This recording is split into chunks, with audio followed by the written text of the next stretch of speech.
What is up, everyone, and welcome back to another episode of our Kings related podcast, wherever you may be, where it is the end of the regular season and the Kings are 22-60, tied for the fourth best lottery odds. But first, thank you as always for joining me for another edition of the show.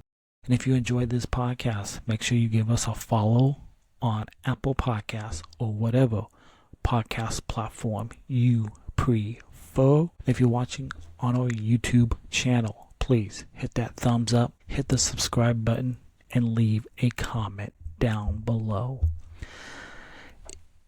It is all over. The Sacramento Kings, they finish off the 2025-2026 season like so many other games they did this season. They battled, but ultimately, in the end, they came up oh so close. And this time, in the season finale, it was to the Portland Trailblazers by a final score of 122-110.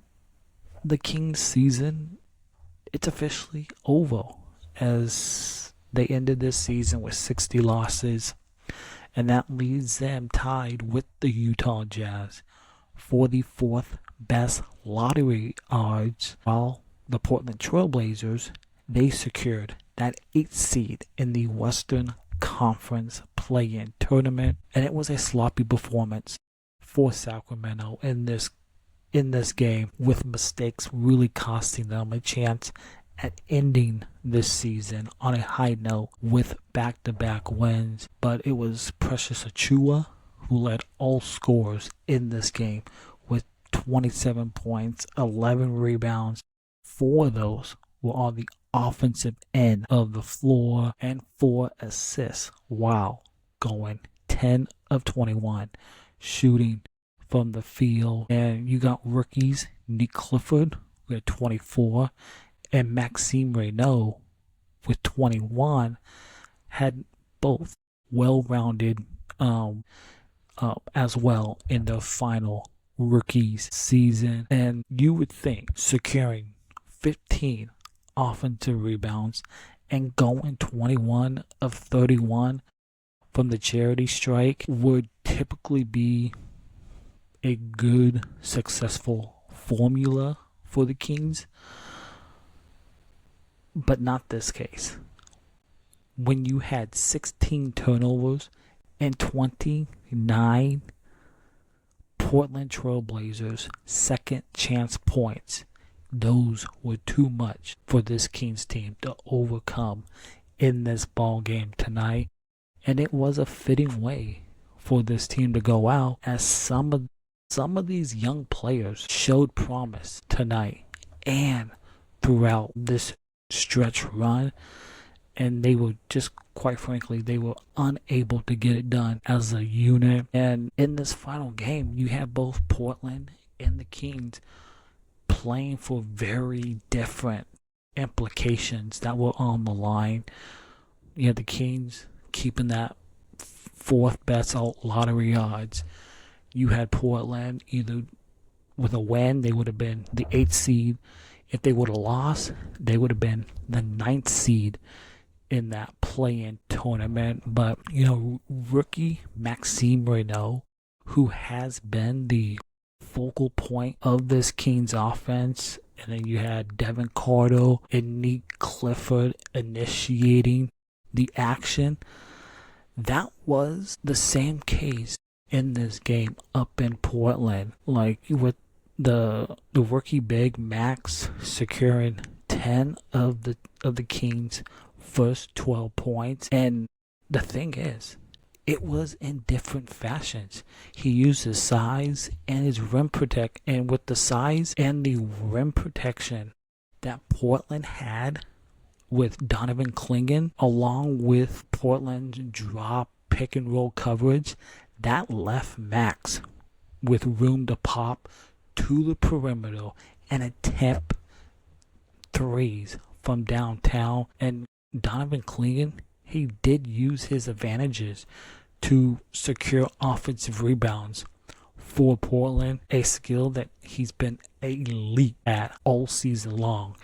In his second season, he's had an incredible sophomore season for the Portland Trailblazers, and the best way to limit Donovan Clingan proved to be getting him out of the game, as you had Precious Achiuwa aggressively drove through Clingan en route to the basket, causing 2 personal fouls early on by halfway through the, I believe it was the first quarter. And then you had Robert Williams the third come in to replace him, and you had Devin Carter, Nick Clifford. Both of them were impactful in this game. You had Devin, who racked up 4 quick assists, and Clifford eventually in this game showed off his mid-range creation out there on the floor tonight. But outside of Max, the 3-point shooting was particularly non-existent for Max. I mean, not for Max, for Devin and Nick in this one. Meanwhile, you had Denny Avia, Chris Murray, Keegan's brother. Like, they were making it rain from downtown tonight inside the arena. Like, by the end of the first quarter, Achiuwa, who had 10, and Max, who had 10, they combined for 20 of the Kings' 30 in that first quarter, and 18 of them total came within that paint area, and they did a really good job at not turning the ball over. They had 0 turnovers and was perhaps most crucial of keeping this game tied at 33 after the first quarter. But the second quarter was a completely different quarter. 44 points in that second quarter for the Portland Trailblazers, 9 turnovers for the Kings, and 19 second chance points for the Portland Trailblazers. That's where the game was won for Portland in this game. Absolutely incredible. They put together a 19-6 run, with all 6 of those coming from Clifford. The possession game, like, it was absolutely incredible in that second quarter. Like, the Blazers were 11 of 25 from 3 to top it off. And once again, the Kings, they needed a meaningful third quarter to kind of get themselves back into this, and if they wanted to play meaningful late minutes in this final game of the season.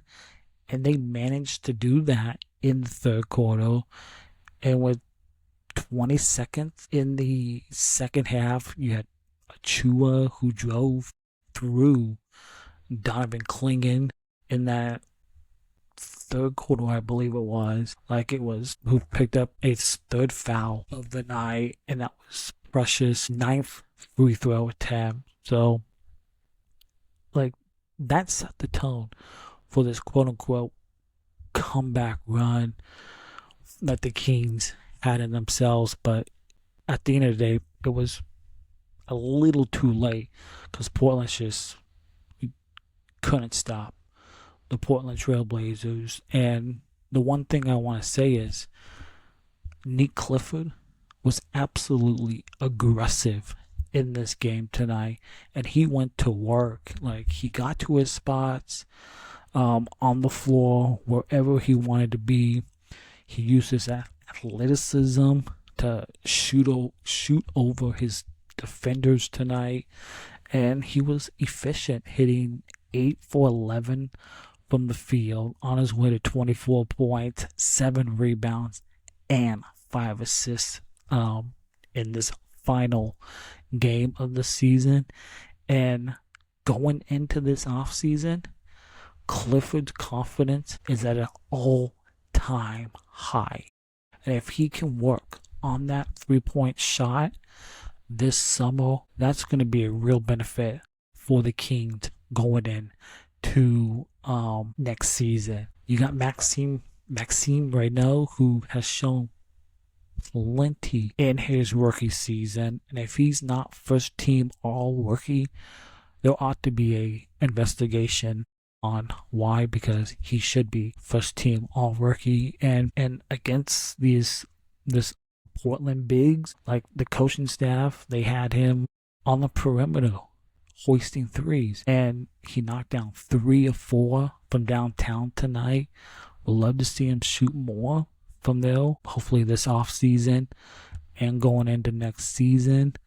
21 points, 9 rebounds, and can't wait to see Max Reno 2.0 next season in his sophomore year. Precious Achiuwa, like, there's nothing else to say about Precious. Like, you want more, and hopefully we get more of Precious next season, even though he is a unrestricted free agent and he finished his first season with the Kings. He's going out on a bang. Like, he's a free agent, and he would like to return. Hopefully he can. Hopefully Scott Perry can work his magic to get him to return. And the Kings, they definitely will have competitions for his services. And just 27 points, 11 rebounds, as I said at the top of this. Like, going out with a bang for Precious Achiuwa in this ball game tonight. Devin Cordo, he's going out with a bang as well. Like, he looked to get out and run this entire game, and he also showed the unselfish side of his game tonight, setting up his teammates in this one all game long. And like, he's not a natural point guard. I think he's more of a off guard too at best, but he managed to score 8 points with a career high 8 assists in this game and 6 rebounds for Devin Cordo in this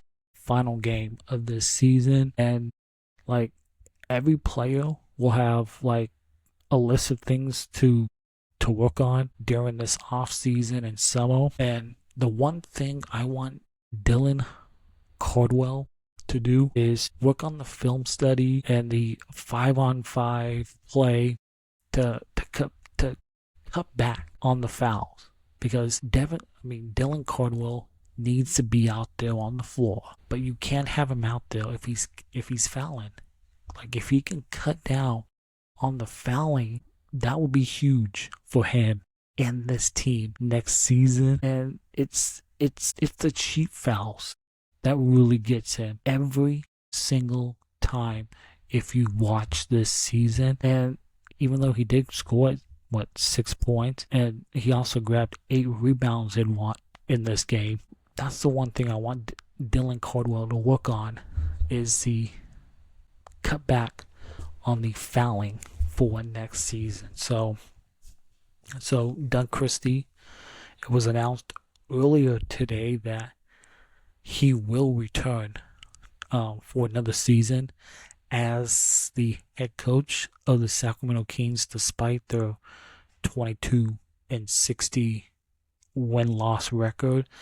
And I give credit to him, because this team stayed together despite the laundry list of the injuries, the ineffective play, the blowout losses. But the one thing about Doug Christie is the rookies developed under him. Neek, Max, Devin, Plowden, this Dylan Cardwell.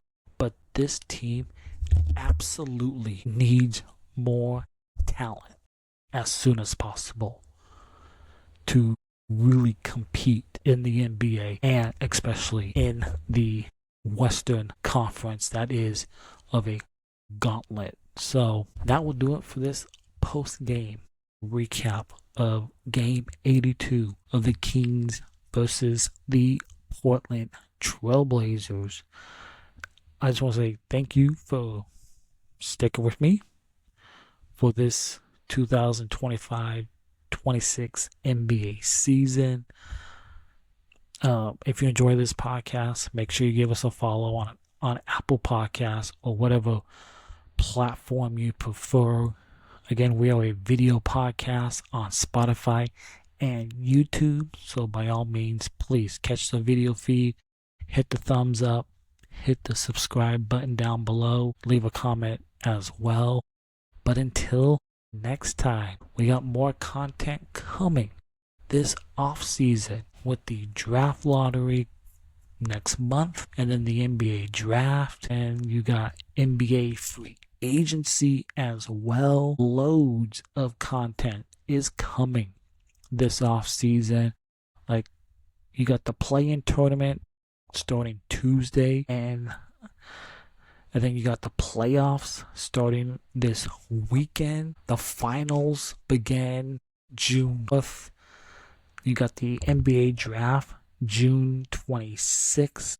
And then NBA free agency negotiation period begins June 30th. And then you got the Las Vegas Summer League starting in July the 9th to be exact. And then free agency moratorium ends where signings can officially begin. That is July 13th. So thank you for joining me. The Kings end this regular season 22-60, tie for the 4th best lottery odds. It's all up to luck right now and see if the Kings move up in the top 3. So thank you as always for joining me for the Kings related podcast, and as always, go Kings.